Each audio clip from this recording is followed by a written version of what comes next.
علماء فرماتے ہیں ایک حق اولاد کا ایسا ہے جو ان کی پیدائش سے قبل ہے۔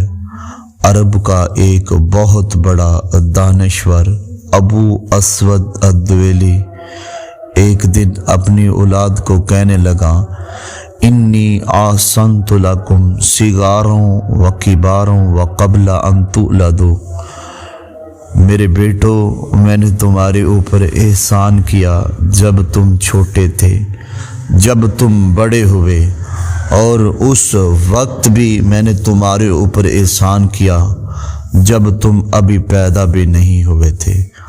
ابو اسود الدویلی کے بیٹے کہنے لگے جب ہم پیدا ہی نہیں ہوئے تھے تو اس وقت آپ نے ہمارے اوپر کیا احسان کیا؟ تو کہنے لگا میں نے تمہارے لیے ایسی ماؤں کا انتخاب کیا جن ماؤں کی وجہ سے تمہیں گالی نہیں دی جاتی۔ میں ایک شاعر تھا اور شاعر کی طبیعت میں حسن کی طرف میلان اور رجحان زیادہ ہوتا ہے۔ میں چاہتا تھا مجھے خوبصورت عورت ملے، لیکن میں نے جب بیوی کی تلاش کی تو ایک خوبصورت عورت کے حوالے سے تلاش جاری نہیں کی، بلکہ سوچا میں اپنے لیے ایسی بیوی تلاش کروں جو کل میرے بچوں کی اچھی ماں ثابت ہو سکے۔ تو یہ وہ احسان ہے جو میں نے تمہارے اوپر تمہارے پیدا ہونے سے قبل کیا، اور میں نے عراق کی بہترین عورتوں سے نکاح کیا تاکہ تمہارے لیے وہ بہترین مائیں ثابت ہوں۔ تو اولاد کے حصول سے قبل ان کے لیے اچھی ماں کا انتخاب کرنا یہ اولاد کا پہلا حق ہے۔ میرے آقا کریم صلی اللہ علیہ وآلہ وسلم نے ارشاد فرمایا، میرے آقا کریم صلی اللہ علیہ وآلہ وسلم نے ارشاد فرمایا گندگی کے ڈھیر کے اوپر اگے ہوئے سبزے کے ڈھیر سے بچو۔ صحابہ اکرام نے عرض کی حضور گندگی کے ڈھیر کے اوپر اگا ہوا سبزہ کیا ہے؟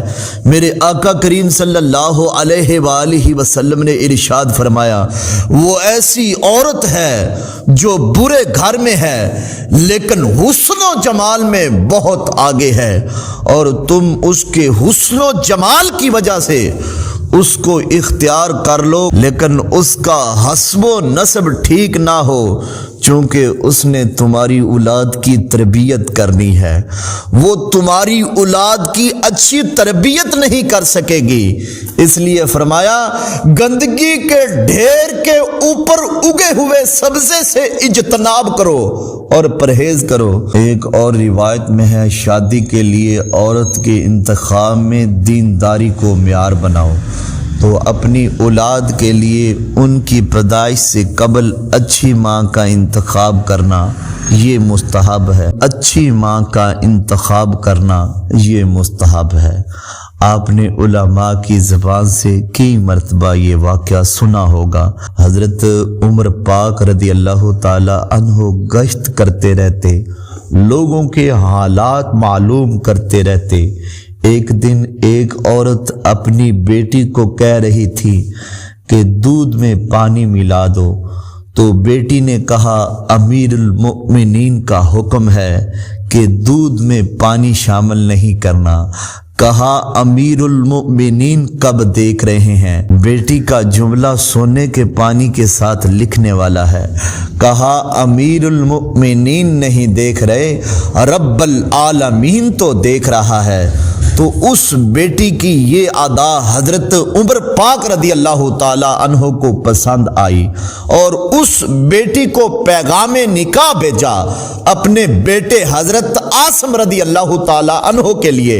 پھر اس خاتون کی شادی حضرت عاصم بن حضرت عمر رضی اللہ تعالی عنہ سے ہوئی، اور اس سے اللہ نے ان کو ایک بیٹی عطا فرمائی، اور اس بیٹی سے ایک بیٹا ہوا جس کو دنیا حضرت عمر بن عبدالعزیز رضی اللہ تعالی عنہ کے نام سے یاد کرتی ہے، تو اچھی ماؤں کی گود میں اچھے بچے پلتے ہیں۔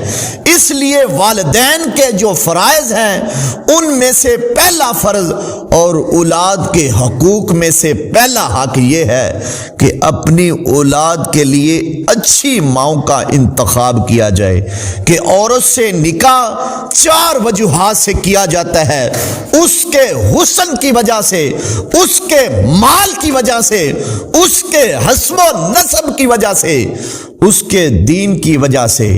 آقا کریم صلی اللہ علیہ وآلہ وسلم نے فرمایا کہ تم عورتوں کے ساتھ نکاح ان کے دین کی وجہ سے کرو۔ میرے آقا کریم صلی اللہ علیہ وآلہ وسلم نے فرمایا کہ تم عورتوں کے ساتھ نکاح ان کے دین کی وجہ سے کرو۔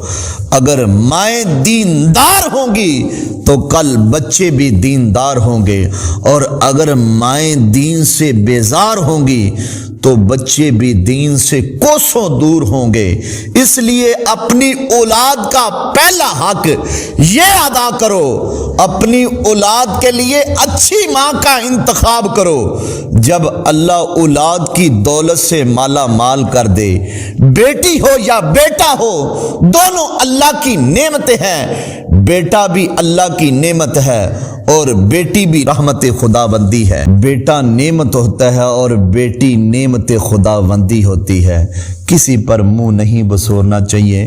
جہلیت کے زمانے میں بیٹی کو زندہ درگور کر دیا جاتا تھا اور بیٹی کے پیدا ہونے پہ سوگ منایا جاتا تھا اور اس کو زندہ قبر میں گاڑ دیا جاتا تھا۔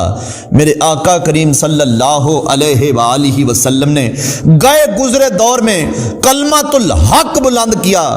میرے پیارے آقا نبی رحمت صلی اللہ علیہ وآلہ وسلم نے فرمایا، فاطمہ تو بدعتی منی، فاطمہ میرے جگر کا ٹکڑا ہے۔ آج بھی ہمارے معاشرے کے اندر یہ قتل عام دوبارہ شروع ہو گیا ہے کہ الٹرا ساؤنڈ کے ذریعے معلوم کر کے کہ اگر بیٹی ہو تو اس کو ضائع کروا دیا جاتا ہے، تو یہ بھی قتل ہے بیٹیوں کا۔